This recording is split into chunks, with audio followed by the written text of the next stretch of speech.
This podcast has been brought to you by Seeker's Guidance, the Global Islamic Seminary. Help us spread the light of prophetic guidance to millions around the world by becoming a monthly supporter. Make a small donation at seekersguidance.org/donate.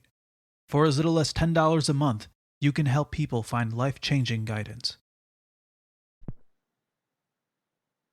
Bismillahir Rahmanir Rahim. Alhamdulillahi Rabbil Alameen. Allahumma salli wa sallim ala Sayyidina Muhammad al-Mab'uth rahmatan lil Alameen wa ala alihi wa sahbihi ajma'in. Assalamu alaikum wa rahmatullahi wa barakatuh, and welcome to another episode of Believing Future. And this episode is called Embodying Mercy. We're going to look at the quality of mercy, which is so fundamental to raising children. So we'll look at how we can embody that quality and look at examples from the life of our Prophet Muhammad ﷺ, who is the epitome of mercy. And Dr. Umar Farooq Abdullah, Allah protect him and bless him, he mentions that although Islam is often called the religion of peace, we often hear that Islam is a religion of peace, theologically it's actually more accurate to call it the religion of mercy, because God has designated mercy as his primary relation to the universe and sent his greatest prophet Muhammad as his emissary, who is of course the mercy to all the worlds. And the Quran and the Hadith, they stress that mercy above other divine attributions, that mercy is God's hallmark in creation, and it constitutes his primary relation to the world from its inception through eternity in this world and the next. So mercy, for that reason, mercy should be the foundation of everything that we engage in. Allah says that, my mercy precedes my wrath, and every book that Allah reveals and every messenger that he sent came with mercy. The Prophet ﷺ himself is the embodiment of that mercy, the epitome of that mercy. And mercy it's only through the mercy that rectification may take place, that mercy, it's only through mercy that guidance and light is spread, it's only through mercy that souls are purified and people attain closeness to God. When mercy is deeply embedded in our hearts, we are then able to seek all good and remove all evil. And the important thing is that the portion we receive of God's mercy is only as great as the mercy we have for his creation. So as much as we show mercy to others, that's the degree to which we receive the mercy from God. As the Prophet says, that those who show mercy will be shown mercy by the All-Merciful. This beautiful, beautiful hadith, which is often the first hadith which is taught to those seeking the science, seeking to learn hadith. They come and they receive this hadith as the first hadith which is taught to them, and it's the first hadith that their Shaykh or their teacher received from his teacher, and so on. Ar-Rahimuna yarhamuhum ar-Rahman. Those who show mercy will be shown mercy by the All-Merciful. Exalted is he. Show mercy to those on the earth, and the Lord of the heavens will show mercy to you. Yarhamu man fil ard, yarhamkum man fis sama. And when we look at how this applies to raising our children, you cannot truly raise a family if your heart is not filled with that mercy, if you don't have that compassion. So we need to think about the level of mercy we have and trying to increase in that mercy, because that will bring us closer to God and closer to the messenger and closer and to receive that portion of God's mercy. If we look at a few verses and hadith to illustrate that and to hopefully to strengthen that, Allah says, describing the Prophet ﷺ, by an act of mercy from God, you were gentle in your dealings with them. Had you been harsh or hard-hearted, they would have dispersed and left you. فَبِمَا رَحْمَةٍ مِّنَ اللَّهِ لِنْتَ لَهُمْ. That by an act of mercy, you are gentle in your dealings with them. And had you been harsh or hard-hearted, they would have dispersed and left you. So when someone has no mercy, or someone's lacking mercy, they become harsh and they become hard-hearted. They benefit no one. Instead of bringing people closer, they drive them away. Instead of helping people along the path, they stand in their way. And the Prophet said to his companions, you were sent only to make things easy and not to make things difficult. And he also said that make things easy. Yassira wa yassiru wa la tu'assiru. Make things easy and don't make things difficult. give people good news and do not drive them away. Don't be a source of driving people away from the deen. Rather, make things easy for them and bring them close. And he taught us, sallallahu alaihi wasallam, that our mercy should be specifically directed to the young, to the children are specifically in need of mercy. And he says, sallallahu alaihi wasallam, the one who does not show mercy to the young among us and does not honor our elders is not one of us. So that our relationship to our children, and to other people's children, to the children in society, in our community, should be a relationship of mercy, of showing mercy and compassion. And our elders, it should be a relationship of respect and honor.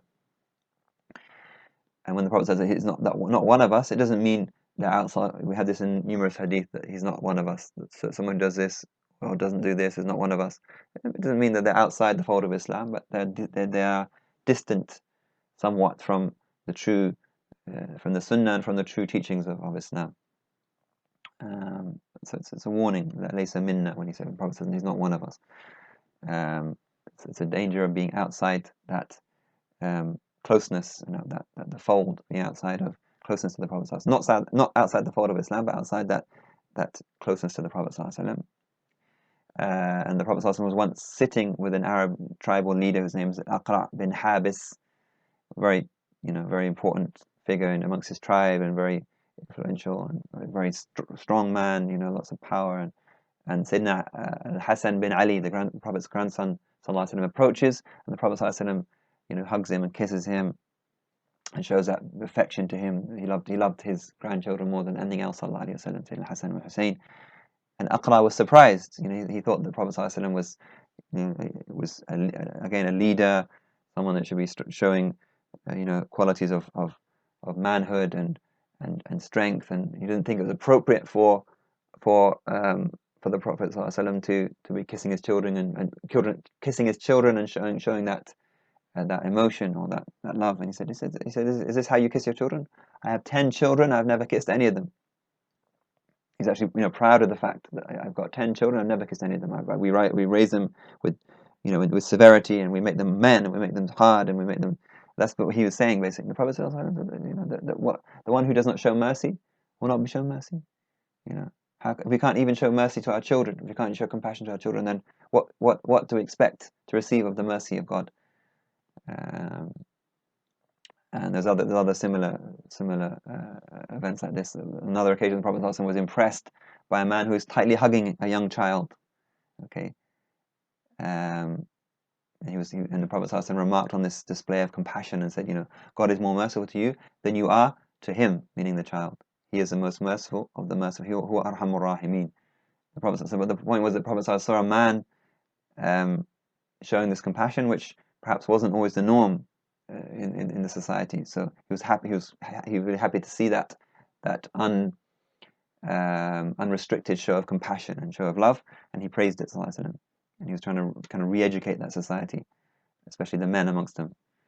And there's a famous hadith in which he saw a woman it was on an expedition. He saw a woman looking for her child.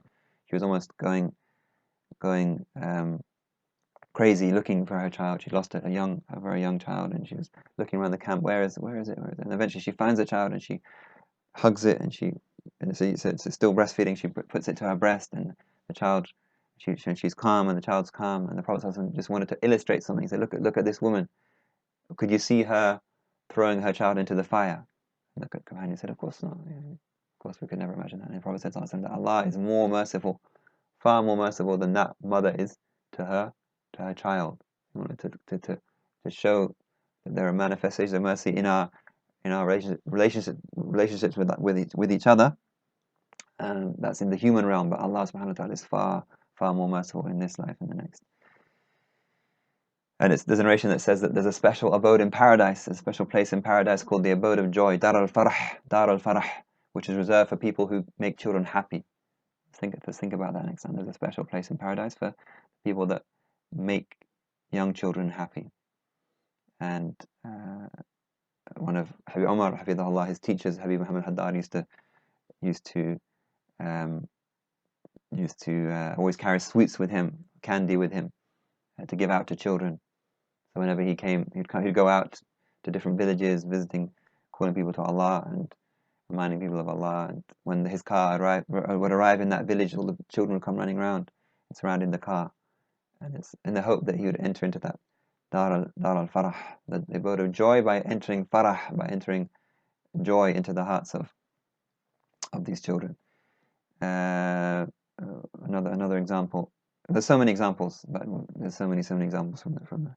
But once a woman came to Sayyidah Aisha radiallahu anha, she came to ask for food at her house, and the woman was hungry and she had 2 young children to feed. So Aisha gave what she had, which was just 3 dates. So the woman gave, and so Aisha's watching the Prophet. The woman gave a date to each, gave 1 date to one child and 1 date to the other child, and then she kept 1 date, the 3rd date, for herself. But when these children quickly ate the dates, and then they looked at her, and she couldn't help but taking that 3rd date, splitting it in half and giving each child half of the dates, so she had nothing for herself. And Aisha was really moved by this. She just this very small, this beautiful demonstration of compassion. And she told the Prophet ﷺ, and the Prophet ﷺ told her that Allah has shown mercy to that woman due to the mercy that she had shown to her children. So, this tarbiyah that we're talking about, this raising children, this nourishing and educating and guiding that children must be founded upon mercy. It must be that this is the foundation.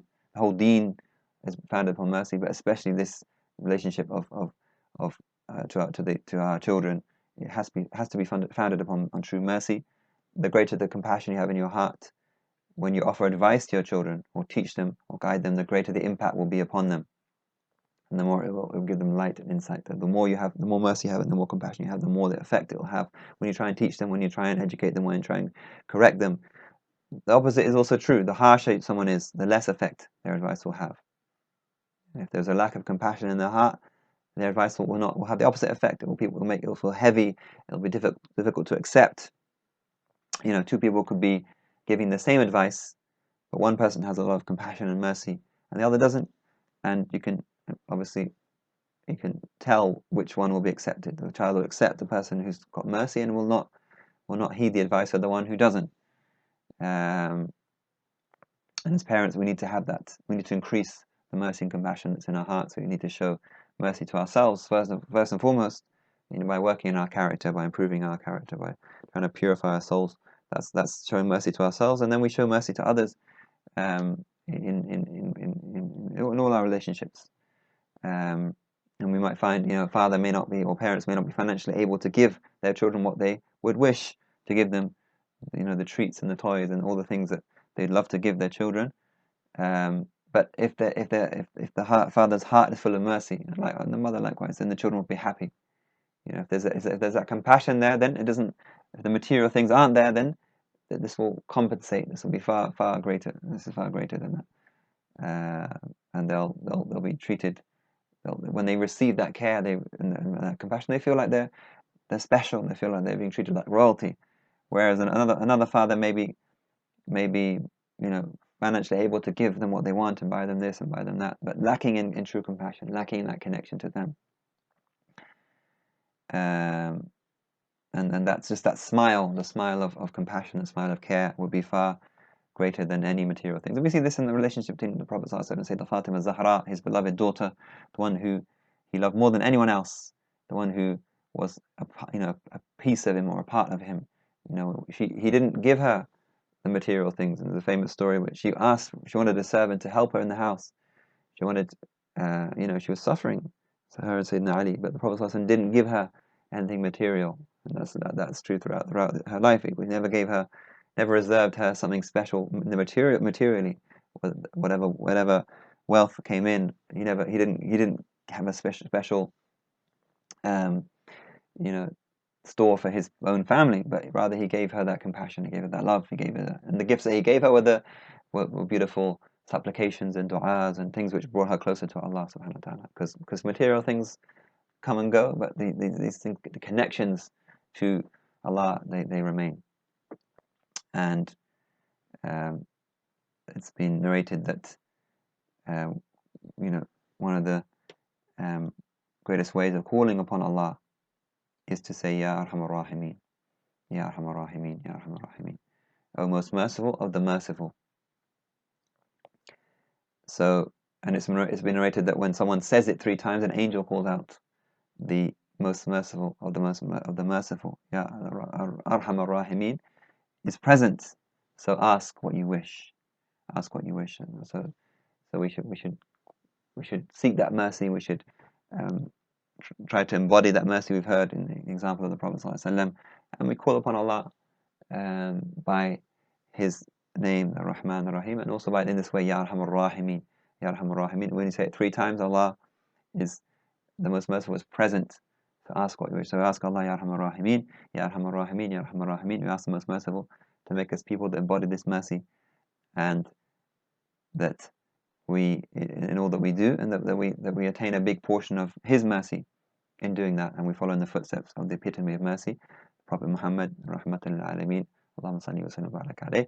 And inshallah, next session we'll look at some of the manifestations of mercy and how that plays out in our relationship with our children, and how and it's not always about we'll go into that, and how it's not always how kindness is tempered with other things, and we look at the overall well-being of our children, inshallah, in the next episode. So join us then, inshallah. Assalamu alaikum wa rahmatullahi wa barakatuh.